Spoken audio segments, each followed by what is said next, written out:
이 시간에 우리 하나님의 말씀을 읽겠습니다. 신약성경 요한일서 2장 12절로 17절의 말씀입니다. 봉독하겠습니다.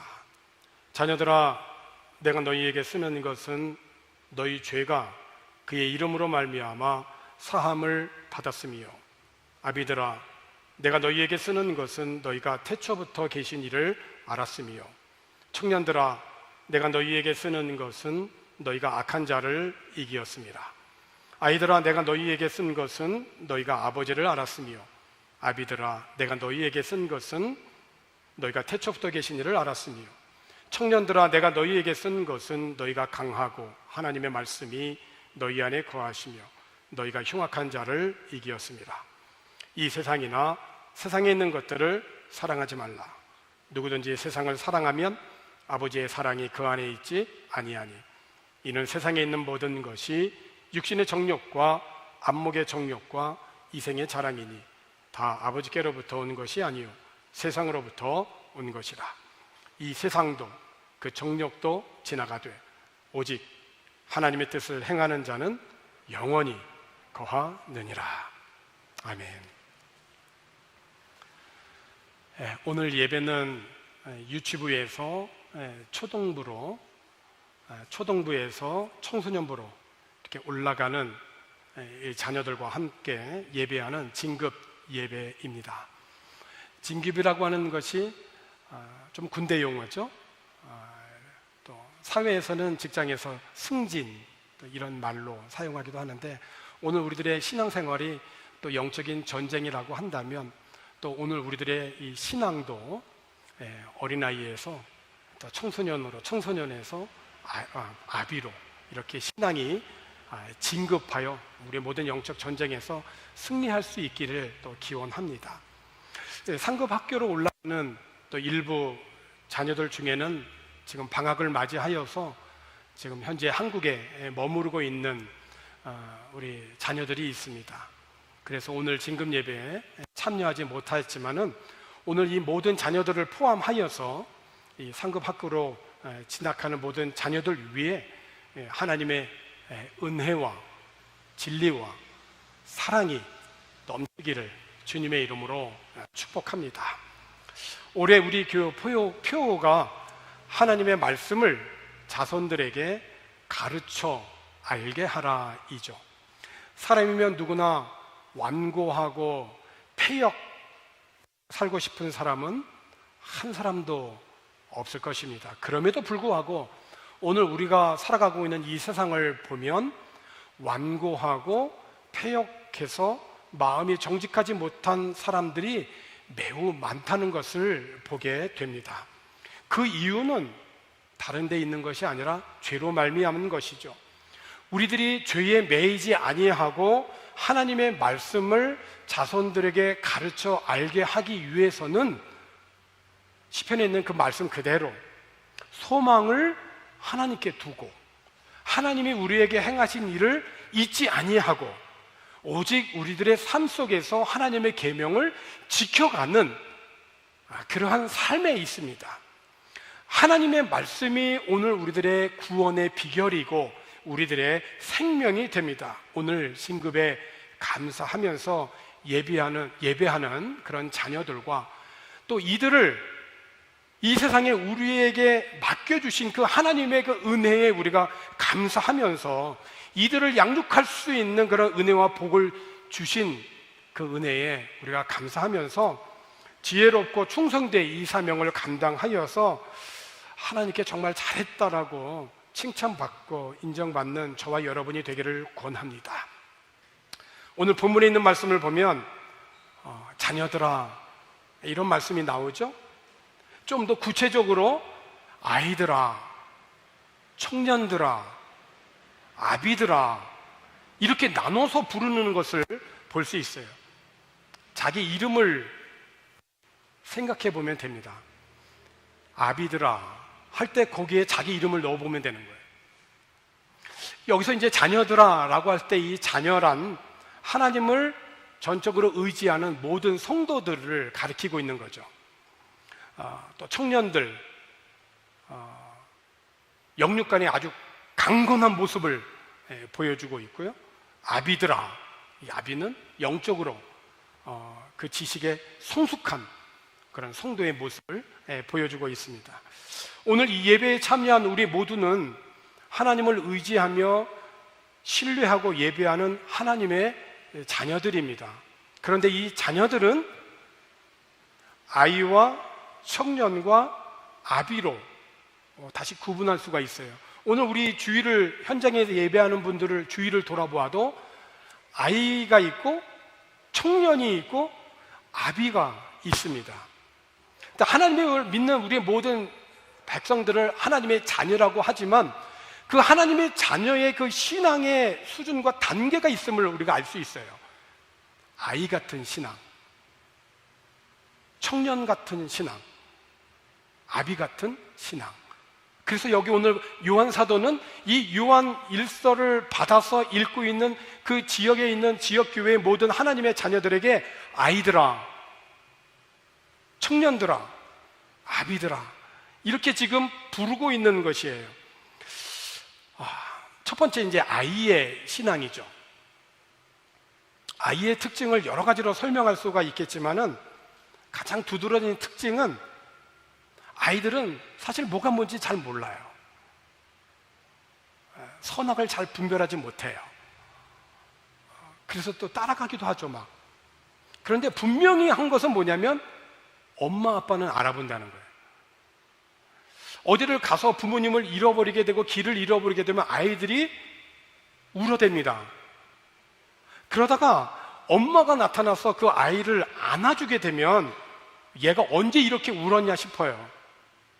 그러니까 아이들은 엄마의 품 안에 있으면 안정감을 느끼고 만족해하죠. 왜? 엄마거든요. 엄마를 아니까요.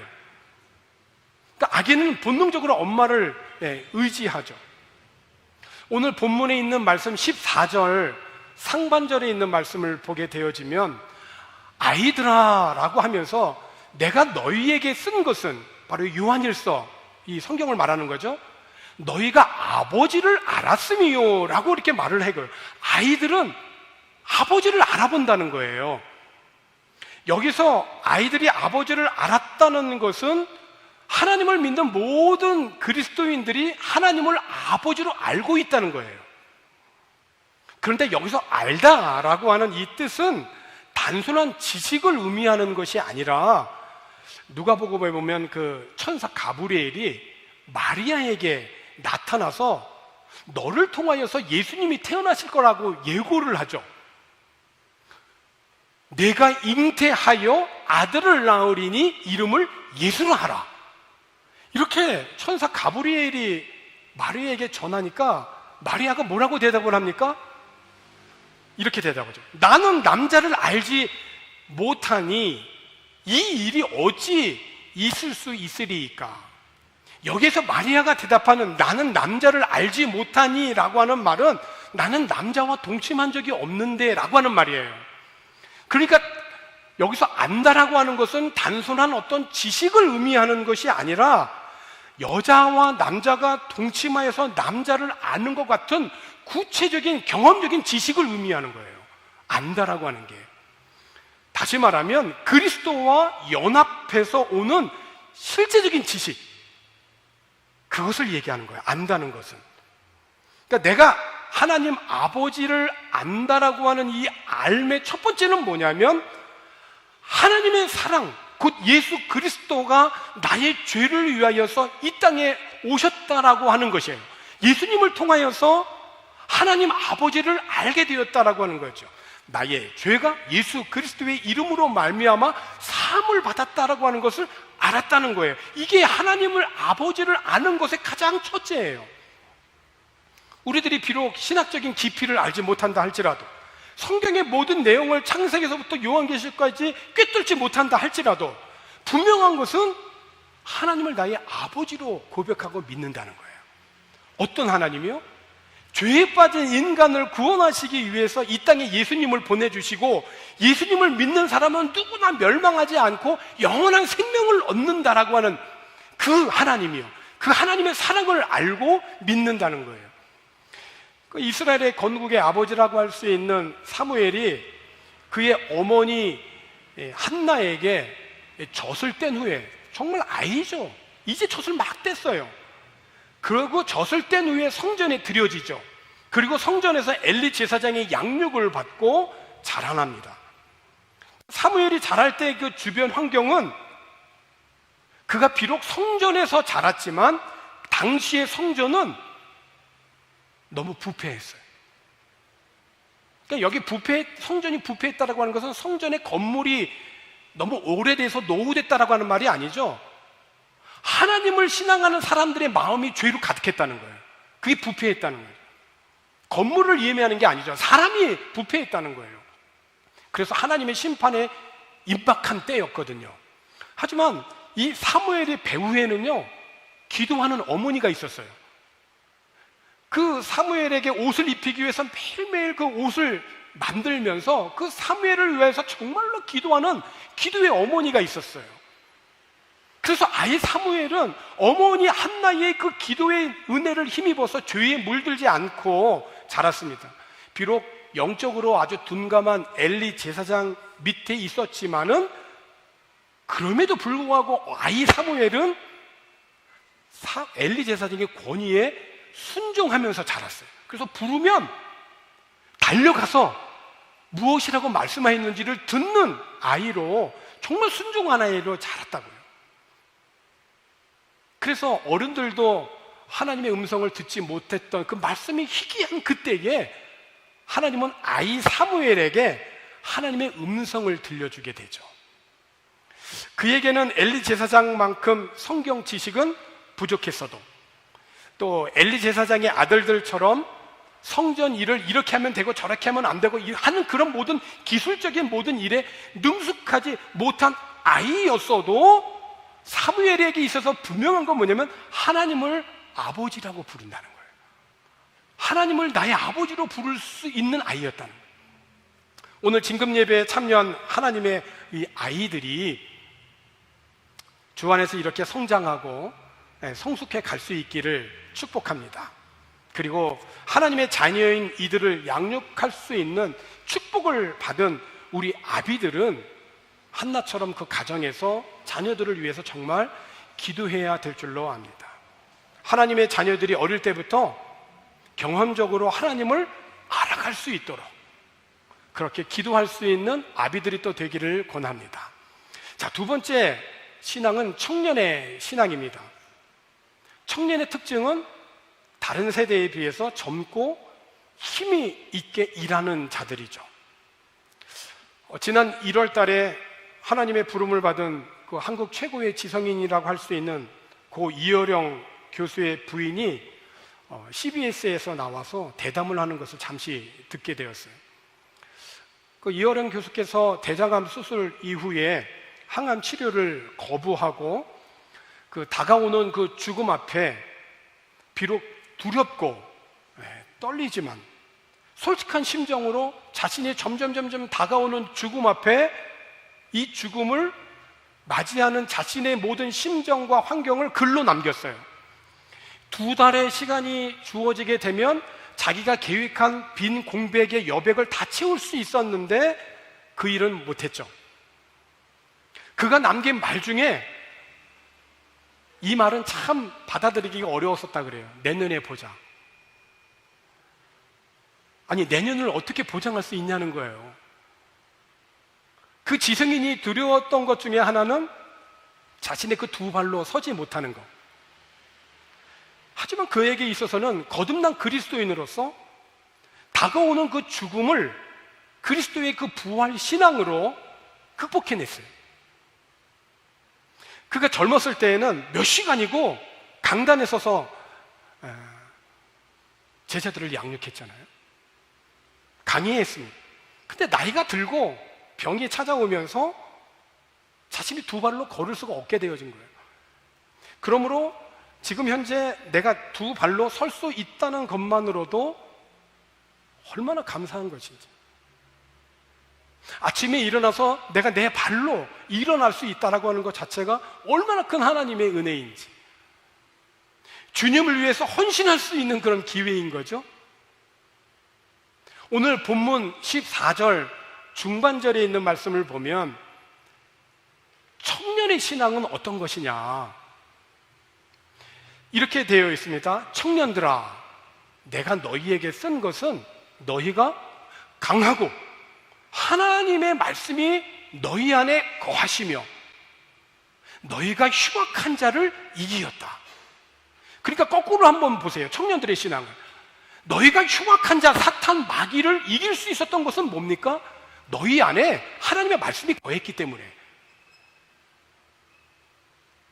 하나님의 말씀이 너희 안에 거하였기 때문에 너희가 강할 수 있었다는 거예요. 그러니까 청년 신앙의 강함은 어디에 있냐면 젊고 힘이 있는 어떤 신체적인 강함을 의미하는 것이 아니라 청년 신앙의 강함은 하나님의 말씀이 내 안에 거하는 데 있다는 것이에요. 역설적이게도 신체적으로는 내 발로 걸을 수 없다 할지라도 부활의 신앙으로 가득 차서 하나님의 말씀이 내 안에 충만 하고 흉악한 그런 마귀를 이기는 자는 비록 신체 나이는 70, 80, 90이 된다 할지라도 그의 신앙, 영적인 건강의 나이는 청년 신앙인 거죠. 청년 신앙. 왜? 하나님의 말씀이 그 안에 거하니까 흉악한 자를 이기는 거예요. 모든 시험과 유혹을 하나님의 말씀으로 물리칠 수 있는 거예요. 청년 신앙인 거죠. 여기에 승리의 비결이 있는 것입니다. 시편 119편 9절에 있는 말씀을 보면 청년이 무엇으로 그의 행실을 깨끗게 하리이까? 이런 고민이 있었던 거예요. 시편 기자는. 이 암울한 시대에 정치, 경제, 사회, 문화적으로 이제 바벨론 포로에서 돌아온 이 이스라엘 모든 백성들이 어떻게 하면 이 사회 속에서 깨끗하게 행실로 하나님 앞에 영광스러운 삶을 살아갈 수 있을까? 고민한 거잖아요. 그리고 성령의 감동으로 기록한 거죠. 무엇으로 그의 행실을 깨끗게 하리이까? 주의 말씀만 지킬 따름이니이다. 그러니까 주의 말씀인 거죠. 그렇습니다. 그러니까 그리스도의 강함은 하나님의 말씀 안에 거하는 거죠. 반대로 그리스도인이 이 세상에서 망하는 것은 세상 속에서 살아가서가 아니라 그 마음 안에 세상이 살고 있기 때문에 그렇습니다. 그렇습니다. 우리들이 육신을 갖고 있는 이상 이 세상을 떠나서는 살 수가 없죠. 오히려 그리스도인들은 이 세상에 살아가면서 부패하고 어두운 세상을 정화시키고 빛된 사명을 감당하는 그런 소금과 빛으로 살아가야 할 줄로 믿습니다. 어떻게 빛과 소금으로 그렇게 살아갈 수가 있는가? 어떻게 흉악한 마귀를 이기는 승리의 삶을 살아갈 수 있는가? 다른 대안이 있을까요? 힘이 있어야 되겠죠? 강해야 되겠죠? 그 힘과 강함은 하나님의 말씀의 능력이라는 것이. 내 신체 나이는 노년이어도 내 영적인 건강의 나이는 청년의 신앙이기를 주님의 이름으로 권합니다. 세 번째 마지막으로 신앙은 아비의 신앙이죠. 이 아비의 신앙은 영적 지식의 아주 성숙한 신앙이에요. 말씀을 준비하면서 한 가지 한번 돌이켜 보았어요. 자기 자신을 한번 돌아보면 좋겠다 싶어요. 내가 예수님을 나의 구주로 영접하고 내가 신앙생활을 한지 아이의 때가 지나고 청년의 때가 지나 아비의 나이 정도가 되었다면 삶의 모든 영역에서 영적 지식의 성숙한 성도가 되어야겠다라고 하는 생각이 들었어요. 나의 자녀가 어릴 때는 무엇을 해도 귀엽잖아요. 뭘 해도 귀여워요, 정말. 그런데 나이가 10살, 15살, 20살이 되어도 여전히 아이의 일을 버리지 못하고 그 여전히 아이의 일을 한다면 귀여울까요? 부모의 고민이 되지 않을까요?